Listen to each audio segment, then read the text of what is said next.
Are you interested in finding the right target audience who are willing to pay you for your coaching? If so, this business deep dive is for you. I'm going to be walking through the business of one of our community members who's reached out for help because he's having a tough time deciding between a couple different avatars and not really sure what niche is best for him. And as a result, his business is not where he wants it to be. So if that can relate to what you're going through, you're going to want to watch this. I think it'll give you a lot of clarity. Justin, what is up? Welcome to the show. We're glad to speak with you and hopefully help you out over the next 25, 30 minutes. Give our viewers and listeners a bit of context. Real quick, what do you do? Who do you serve? Yeah, absolutely. So essentially, I'm a certified hypnotherapist and stress and anxiety management coach. I primarily work with people who are suffering from some type of stress or anxiety, and that kind of spans a wide variety of people, but it kind of breaks into three different categories. So it's usually college students, it's people that are working on relationship issues or they're going through a divorce, and or it's people that are making a career change. I've been doing this for about 20 years. It started off as a brick and mortar business, and I ran that brick and mortar business for about 12 years. And then it kind of dwindled off for a while, but then right at the very beginning of the pandemic, I switched into doing this completely online. So it's now been 4 years that my entire practice is now shifted online, and that's where I'm at with everything. Nice. Thanks for sharing that. So I'm just going to draw some stuff out on the iPad. I kind of like to kind of think and draw as I go. Can you see this on your screen? Yeah, absolutely. Cool. So we've got college students. We've got divorce potential. Yeah. Would that be fair to say? Yeah. And then the third one was career transition. That's right. Okay, cool. So how can I best support you today? Well, what's been going on with me is that I'm jam-packed with clients. I have created a very functional system to be able to advertise and get lots of clients. So I have as many clients as I need. However, I'm at a stage in my process where I would like to create something, and I've always wanted to, where I could sell to a high ticket audience. I've tried doing this in a variety of different ways, and I've never been able to achieve success. Essentially, the reason I have been able to achieve success is because no matter how I kind of work out the advertising structure, I always find sort of a really challenge. It's really challenging to find good enough quality leads that I can actually sell to. That's what it seems like, at least. And I've built out two different funnel systems in a big way. So I've made two pretty large investments. One with, well, not to say the names of these companies, but essentially with two very specific companies that just specialize in doing this. Both of these funnels were robust. They were very technologically superior, and they still kind of ran into the same issue that I have been running into myself, which is that they couldn't really nail down who to market this to in order to make it work properly based on what I actually provide. And so I kind of now find myself like, okay, cool. I can serve my customers. I have them, but I can't create that larger ticket sale. So today I would love to be able to get your insight into, maybe what you believe would be the high ticket offer, or what, might actually be something that we could offer within my scope. And even that alone would probably be the starting point, right? That's kind of, to me, what I think has been going wrong is that I don't have the correct starting point. So I have all the thing kind of coming after that, but because I don't have a good starting point, I hit a low target. I don't hit a high enough target along the way. Yeah. So what I just drew here is everything flows from the target market. You could have the most technically robust funnel. You could have billboard ads. You could have a plane flying over top of the Super Bowl. But if that target market isn't defined, all of your messaging is going to be pretty vague, right? And generally when I hear this, and correct me if I'm wrong, if you're constantly up against the same issues, it's usually one of two things. It's either an offer thing or a messaging thing, or it could be both, but those are both a byproduct of who you're speaking to.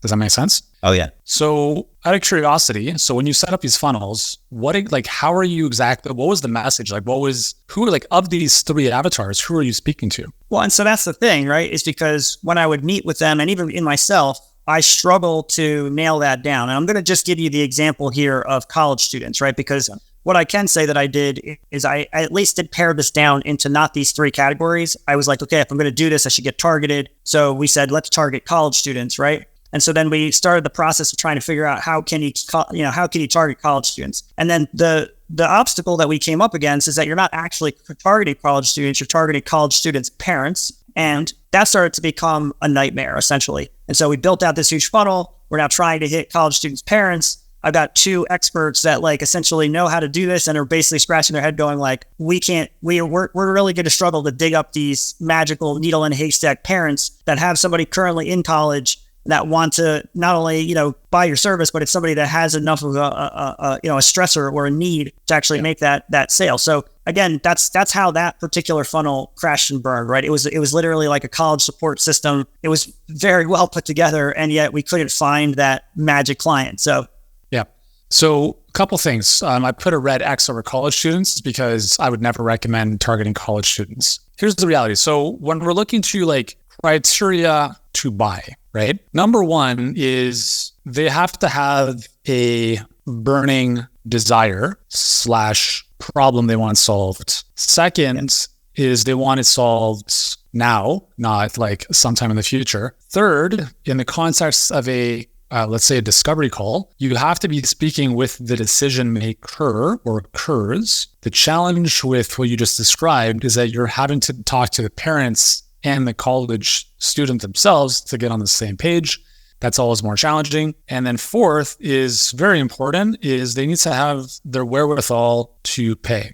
So if we look at college students, 1 and 2 might be there. 3, they might be there. 4 becomes an issue because now you have to do, or they really have to sell their parents on why they have to do this thing, right? Generally, and this is also why I'm not a huge fan of, clients who are like, I really want to help these corporations and get into the hospital setting. I'm like, don't do that, because all of that is increasing the number of decision makers that are involved in this process, and the sales cycle becomes years or months instead of going right to the direct end user. So anything we can do to speak to one person, because even then it might be a spouse who might be involved, but at least when you're talking to, let's say 30 plus year olds, they usually have more disposable income than if they were in college. Does that make sense? Oh, absolutely. And again, we were for sure starting to target only parents, but that is absolutely correct. Yeah. Yeah. We have a pair of clients, brother and sister. They target sports nutritionists, and they work with college athletes on the nutrition side for hockey. Actually, sorry, they're not college athletes. They want to get into college. So they're talking with like teenagers to improve their performance with nutrition. And they've done well. They built a 6-figure business, but I've seen the journey over the past 3 years, right? And the biggest bottleneck to their growth is this fact that they have to sell someone who's a teenager, in a lot of cases, who thinks they're invincible, and then also trying to sell the parents or getting both the decision makers on the same page. It's just more friction than is necessary. That is, in a nutshell, that is 100% what the problem is it's the fact that if you get a college student that has the pain, then it's hard for them to communicate what's going on with that to the parent in terms of dollars and cents. If you have a parent who essentially thinks that their kid absolutely needs this, the college student wants nothing to do with the coaching. So either way, you're kind of like, okay, this isn't going to work. Yeah. So if we take that criteria toward the career transition for a second, all 4 of those might be real, right? They may desire to change. They want it solved now. They're the decision maker. They might have the wherewithal to pay. What I have noticed in this specific vertical is the offer. This is where this becomes really tricky, because what I've seen work well versus what hasn't worked as well is for career transition. And I'm not saying it can't work, but I'm saying when I'm looking at this, I'm looking at what has the least amount of resistance, right? The most acceptance of what it is we're putting out there. If someone's looking to make a career transition, in my experience, it usually comes down to a B2B monetary / ROI proposition, as opposed to let me help you kind of navigate life and figure things out. And that's all nice. But the reality is, if someone wants to leave a job or leave a career or start a new business or whatever it is, the most compelling offer that's going to move them across the finish line is, as an example, I'll help you leave your job, start a new business, and make 10 grand per month using this specific system. Right? Yeah. Mm-hmm. Whatever it is, right? Yeah. That's a much more compelling offer to this kind of career transition audience. Although what you do, I'm not devaluing what you do. It's immensely valuable. But in the mind of the market, the thing is, most humans go where there are hard, tangible results. So as an example, will this help me have more sex? Will this help me look better, i.e. lose weight? Will this help me make more money? Those are kind of like the 3 concrete prime drivers. Okay. So the career transition, if we can position that in such a way where it's more of a monetary ROI that is traditionally going to do better than let me kind of help you mitigate the stress of the transition and kind of get on your feet and to the next thing. Does that make sense? Yeah, absolutely. I have a just to throw something else in here, and I don't know if what it'll do to this, but I have been thinking of something as an alternative to these because clearly these are my clients. These are the people that I currently serve, and I serve lots of them. But most of it actually is either through word of mouth or through a special referral channel that I've essentially created over time, right? And I have essentially 3 or 4 doctors that refer patients and clients to me on a regular and consistent basis. So I'm filled at that level, right? Yeah. I was thinking though that because my particular style of coaching and definitely hypnotherapy are so unique that I might package together, talking about a system that I could then remarket to doctors and other clinical therapists that would do one of the things that you're talking about, which is essentially fill a niche in their own practice. Because clearly they're sending these people to me for a reason. They're sending it to me because I work in this alternative channel. And they're all very curious about my alternative channel. In fact, lots of them want to take me out to lunch or have a long conversation and try to figure that out. And so I started to think to myself, like, okay, this might be a place, right, to create a system that I could sell at a higher ticket, rate that would essentially help them to get their mind wrapped around how these alternative therapies work. Does that sound like it's starting to go more in the direction of what you're talking about? Thank you for bringing that up because I think you can do that. The challenge when you do something like this is you're giving somebody a modality to help their clients achieve better results, which is amazing. But unless you can show them with undeniable proof that it's going to make them more money, primarily, it's again going to be a little bit tougher to sell. I'm not saying it's not possible, but it ends up being like a certification type of approach. Yeah, exactly. Right? A training exactly. An educational approach as opposed to a solution. Yeah. My only concern with that is that becomes a nice to have, not a must have. Okay. Right. So I think you actually have acres of diamonds sitting underneath your nose. And if I'm being honest with you, I think this is the big opportunity right here. Because people who are about on the brink, on the road to getting divorced, assuming they want to stay together, that's a massive, massive pain point. Because now it's no longer just about them, it's about their spouse, it's about potentially the impact on the family. I mean, listen, I went through, my parents were divorced, I have friends who've been divorced, I've seen, obviously as you have as well. Yeah. It's a really, really big issue for people that don't want to go through that. And if you got people that are on the same page who'd rather save their marriage, or however you approach that, this is a burning problem. Like this is a very, very big problem, a burning desire that someone is not going to be like, well, let me think about it for a while. I mean, they might be done tomorrow, right? So in terms of the burning desireness of this type of problem, this becomes very compelling compared to the other ones you've mentioned here. Okay. So with that said, this is obviously an audience you can help. You enjoy serving, I'm assuming, to some degree, or? Oh yeah, absolutely. And I have again, within any of the things that we have out here, I have a crazy track record with them. Lots and lots of people I've worked with over a long period of time. So for sure, I feel comfortable in that market. Again, it's just for right now, it's about being able to serve them as a client, meaning like they're coming in and they're purchasing, a session at a time.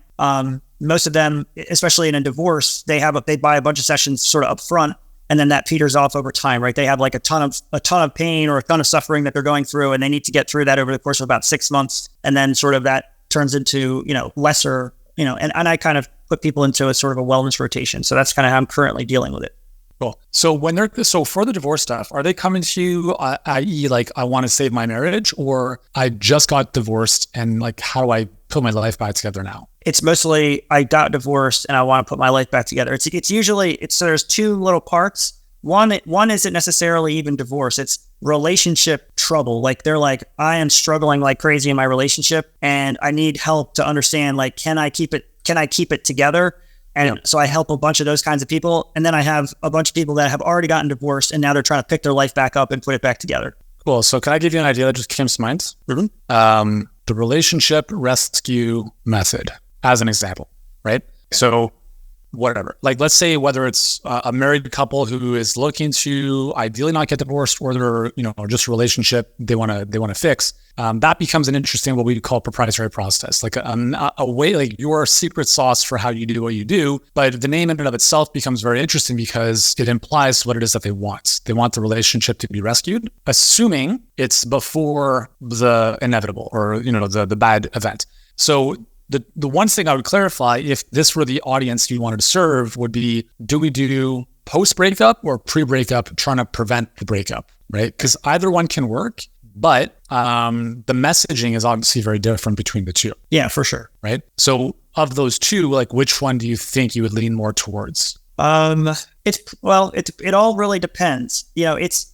that's a 50-50 split, to be honest with you. I don't think I could necessarily say one way or the other. And the reason why I would say this, just to kind of put it out there, is that if you jump in at the beginning, you're running the risk that the person's going to purchase, let's say, your product, your rescue remedy, and essentially now it works, but maybe it's a relationship, so things still don't go well, right? So now you have not necessarily a positive outcome to their situation. On the other end of it, you do always have a positive outcome because now you're starting from scratch, but now you might not have, maybe not as much motivation in that moment, right? You're gonna have a lot more pain if they're trying to save the relationship right now. After the fact, they might have a lot of pain because they're trying to deal with the resolution, but it's not necessarily the same. So it's a toss up.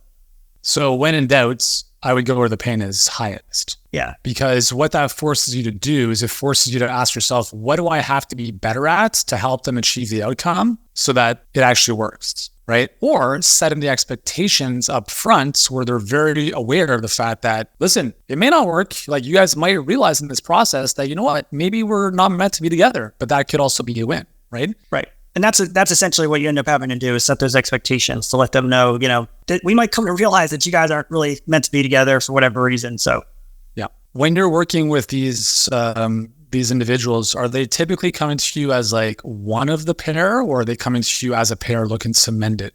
Most of the time it's one individual. It's usually one individual, and that one individual is usually trying to desperately drag the other person in, and that other person is usually very difficult to work with. So that's another consideration, right? Do you want to have someone who, because a relationship it's two people, right? So they could do all the work, they could make all the progress, and then you have this other person over here who's stubborn, heels in the sand, they're not budging. That's not good for you, right? In terms of the outcomes. And again, this could be part of the positioning / messaging, is like, listen, if your relationship is on the brink of disaster and you and your partner are on the same page of wanting to solve it, here's the next step. As opposed to, this is not for you if you and your partner are not willing to do this together. Like, you guys have to be on the same page. We will not even pass go. We will not collect $200 unless both of you are both committed to working and doing this work, because it's a 50-50 thing. So you can be very, very explicit in your messaging with respect to the offer, whether it's booking a call, working with you, whatever, to say, this is what I require of you in order for me to work my magic with you guys. But if only one of you shows up, it's not going to happen. Don't even bother. And that's the approach that I would take in that case. So there's two things to add into this. So one, if I was to describe to you the ideal client that has actually come through this, and I've had a few of them, but the most ideal person is actually somebody who's coming in when their relationship is rocky. And so they come in and they're like, my relationship's rocky. I really need to work on relationship stuff. I'm not sure what to do here. Yep. I essentially go through the assessment with them and come to realize that this person's actually ready to probably lead this relationship. They just needed somebody to be there as their safety net or support system. And so then I essentially move in and say, like, cool, I'm going to now be 100% your safety net, help you understand how to navigate through all of this, get them all the way through their divorce, essentially, and then help them rebuild on the other side. So I've done this with probably, I don't know, over a dozen people, but a small amount in terms of my large group. But that's the perfect ideal situation, because it doesn't actually end up getting the other person involved. But it's what we've identified is that they're ready to leave the relationship, like that they know somehow in the back of their mind, I realize that I've tried so hard and I can't make this work. And now I just need to know how to recover so that I don't recreate the wheel. I don't want to do this again with anybody else. I need to heal myself. That's like, because I have all that stuff. So I can absolutely help those people. Well, that's good, because so it's not so much about rescuing the relationship. It's about kind of like saving yourself. Because they're not in the relationship you need to be in. Right. They're in a crazy amount of pain there in that place because they're stuck. They're like, I don't know how to get out of this. I've been here for many years, and like, I feel scared to leave. I have no one else to talk to about this, whatever. Yeah. I need somebody to kind of walk me through this and be there with me through the whole process. That's very compelling as well. Right. And that's why, like, you can see how all these little micro avatars are very different in terms of their desired pain points and thus the messaging, right? Yeah. So if that's kind of where you get the most jazzed up and those are kind of like your perfect clients, go there. Because I know some people pretty close to me, including my brother, who've been in that situation many, many times before. And they've been in relationships for way too long because they didn't have the skills or the support or whatever, the guidance to navigate through that and then not recreate it again. And I think that's the big selling point, is that most people go through that, they suffer through it time after time, and they never learn what they need to learn to like actually make it not happen again, right? So that would be the big part of the program, is to say like, we can stop this in its tracks. Yeah. Have you been in the same relationship 3 times? Yes, I have. Well, maybe there's the problem here. Yeah, exactly. Yeah, no, like I think, listen, like the market's massive, right? Whether you're talking about save your divorce or, come back together as a couple or this, the market is huge. But what I think, what's interesting about this, to support your point on this, is that you have someone who's suffering in silence a lot of times, right? And they may or may not have as much support as if they were kind of doing this together with their spouse to kind of bring things back together. And that in and of itself is very painful. And if they have someone they can trust like you, and in the context of like a higher ticket offer, I don't know if you want to have a community component or not, but if they were in a community with other people that were also going through what they're going through, now they have that sounding board to say like, shit, I'm not alone. You guys are also going through this, right? And that becomes very powerful from a community perspective. So yeah, I think for me, that's a home run avatar right there. Okay, so then there's a question. So then the burning question here, okay, that because I've gotten almost this far myself, this is very helpful. But the burning question is then how to identify that person, right? Because to me, that's still a very ambiguous person. Mm-hmm. It's not a doctor or a lawyer. It's not a specific person at that level. And even with the marketing strategies I've seen, it can be very challenging to just identify a person. Let's just say even a person that is actually married, let alone a person who's struggling in a marriage, right? So it starts to become very difficult to identify that person. Do you have suggestions at that level, right? Because that's the tough part. So, I mean, the way we look at this is, we look at this in 2 ways. We look at the profitable problem, which is kind of what we just talked about. We look for something that has high persistence and high severity. So persistence is objective, severity is subjective. So you could say, well, someone looking to lose weight, that may not be severe for some people. Obviously it's not, because 2/3 of the population's, overweight. But persistence, it's there 24/7. So when you're dealing with issues up here, those are really, really great offers, right? So like what you have right now is something in the neighborhood of persistence. Like this thing is it's on the back of my mind all the time. And for this person, it's severe. Now, with that said, there are many other people in this situation who are like, I'm going to call it a day. I've given up on my standards. I'm just going to accept it for what it is. I'm going to live the rest of my life in misery. So for those people, they don't want to change, and that's fine. That's going to be the same with any market, any problem. So we've identified a problem that we know a good chunk of people will solve. And the second question is, who is that person who is willing to kind of take that step? It doesn't matter if they're a doctor, firefighter, whatever. Like in some cases, you can narrow down things in that fashion. But here, what I would suggest is you identify this person through situational or character traits. And so what you might end up having is, let's say 20 clients, and they're all very different, let's call it in their profession or what they do in life, but they all have the common trait or the common factor of they're going through this shared experience. So how you do that is really through your messaging. So for instance, like as I mentioned, like you might have an ad that says, have you been in the same relationship 3 times? Not sure how to change the pattern? Now, a doctor could relate to that. A dentist could relate to that. A firefighter could relate to that. A teacher could relate to that. And it's the messaging that pulls them in based on that experience or what they're going through. And that is how you would, that's the approach that I would recommend, because if you're running, whether it's Google or Facebook ads, that becomes a very clear message as an example that would pull those people in who are experiencing that. And however they identify is irrelevant in this case. Does that make sense? Yeah, it does. Again, I have a bunch of experience running both Google and Facebook Facebook ads. And in that process, though, getting a broad target, I guess what you're saying is if the message is that accurate, that anybody that then sees the ad's only going to be responding if it's something that applies directly to them. And then at that point, what we're using as qualifiers is maybe just like how much money they'd make, right? It's like if you make over a certain amount of money or something to that effect, making sure that we have a good pool of people to pull from. Then if they see the messaging and they respond to it, we know that they're in a good position, that kind of a thing, as opposed to being so targeted with the marketing, looking for an actual individual. Like, and some people get so specific, it's like how to make nurses transition to the, it's like, so you're like, okay, I'm targeting nurses, right? That's the part that, again, when I'm running ads like this, like we just get trash. I hate to say that, but social media advertising has turned into trash for us. I've spent so much money doing it, and I just am at this point like, okay, I don't do it anymore. I prefer to get real people from referrals that actually are going to be real clients.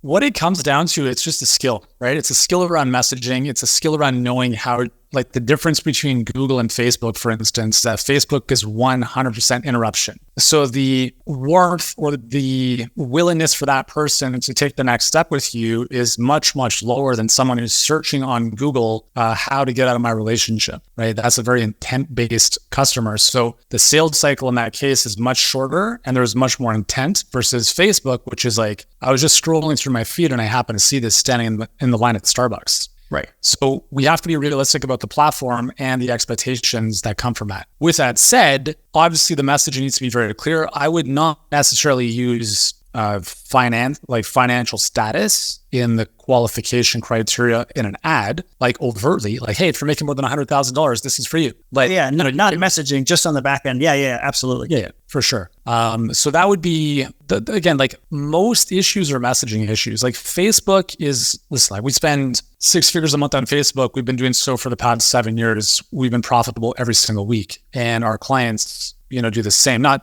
to the same ad spend necessarily, but when I started advertising for Healthpreneur 7 years ago, it was at the time I thought amazing because I could target Dr. Oz, I could target very specific individuals and very specific interests. The challenge with that is it was also very complicated because you had so many different ad sets and targeting options and all this stuff. So when iOS 14.5 came out, and then obviously as Facebook started to chop away all these interests, people started freaking out because they're like, I can't target the people I want to target. And it's like, good, because you don't need to be a professional media buyer. Facebook is so good at giving you exactly what you ask for. The algorithm is so advanced now compared to where it was 5, 6, 7 years ago that you will get better results with broader audiences. And then when those audiences come into your funnel and they're converting, assuming they're the right people based on your messaging, Facebook will find more of those people.